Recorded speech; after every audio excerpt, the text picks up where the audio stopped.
In this dataset are active fan-powered boxes with hydronic coils. These fan-powered boxes are smart parts and are adding up the airflow from their air systems and, based on that data, calculating and pushing GPM flow to the piping system. This is a very common application for an HVAC designer and one that requires hundreds of calculations. In addition, in the penthouse is a set of end suction pumps that will be used to circulate the hot water. There would also be envisioned a primary loop for several hot water boilers, but for the purpose of this lesson, the primary loop will be ignored. I will tile these two views. Both the pumps and the fan-powered boxes have a hydronic supply and a hydronic return connector type. This gets a little confusing. The HVAC piping designer has forever called this system the heating system. It is just one thing. In Revit MEP, this system is actually two systems. It is the supply system and the return system. So, for the first system, the supply side, the pump discharge is the parent. The supply inlets on the boxes are the children.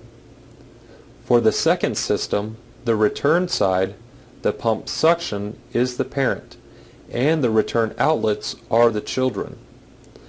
I will create two systems, one named HWS and another named HWR.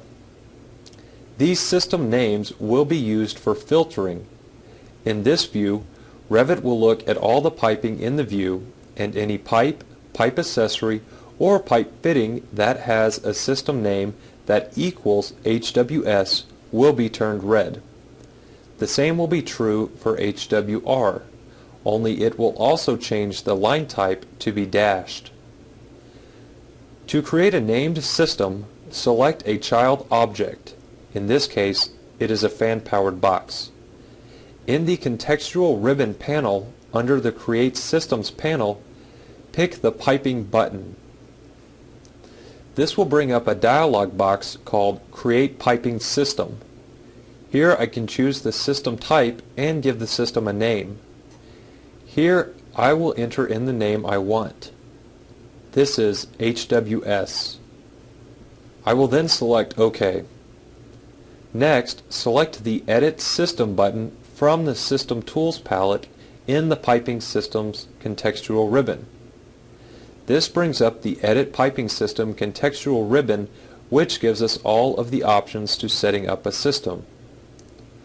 Note that everything on the screen has also gone dark and most objects faint. The only highlighted object is the fan-powered box.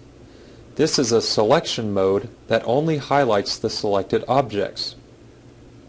Let's take a look at the contextual ribbon. Under the Edit Piping System panel, there are three buttons. The first is Add to System. What this is referring to, but doesn't really say, is Add Child to System. The Remove From System is actually saying Remove Child from System. And selecting equipment should really say Add Parent to System. So, to add children, I will select all of the fan-powered boxes. I will then select the green Finish Editing System. I will now select a box again, and this time a Piping Systems contextual tab is visible. Activate this tab. This activates the Piping Systems contextual tab. Now, with hot water supply under the system selector highlighted, select the Select Equipment button. I will select the pump that will be the parent. Notice that the pumps that come with Revit out of box are set up to be global pumps. That means that they can be used for any pumped system.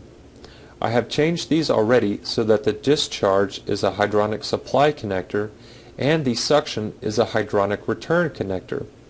You'll have to do this to get these to work best.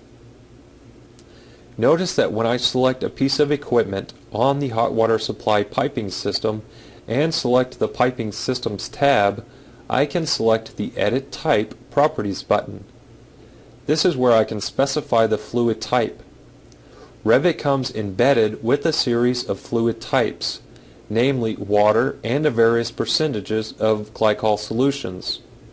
You can set your own up if you have some crazy kind of fluid solution being pumped around, but that's out of the scope of these lessons.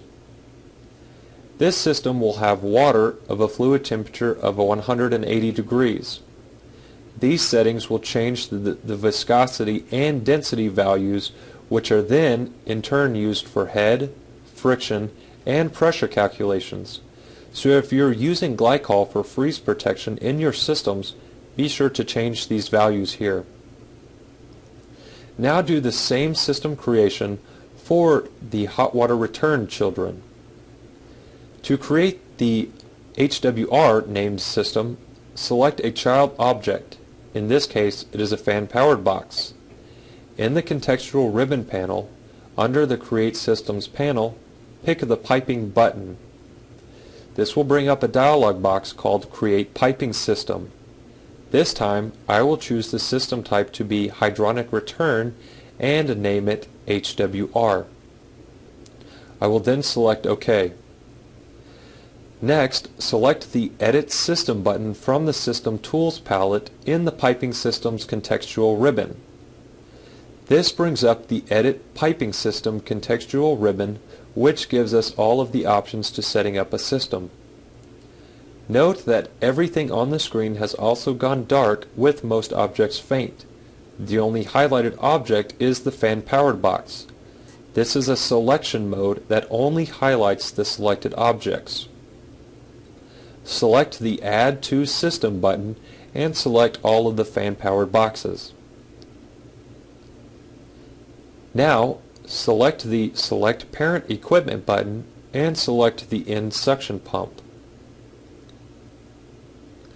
Select the Finish checkbox. Query a fan-powered box. Notice that under System Names, in amongst all the other system names there is an HWS and an HWR. Query a pump. Notice that under the system names, HWS and HWR are listed here. Also notice that in the Systems Properties dialog, additional information is being populated. Now a GPM is listed of all flows that have been added to the system. In addition, a static pressure entry and volume is created. Currently, it reads Not Computed. When physical piping is fully connected, Revit will calculate the static pressure for the system. I recommend using this value as a suggestion to cross-check your own calculations, as the static pressure calculations are not quite as transparent as they need to be.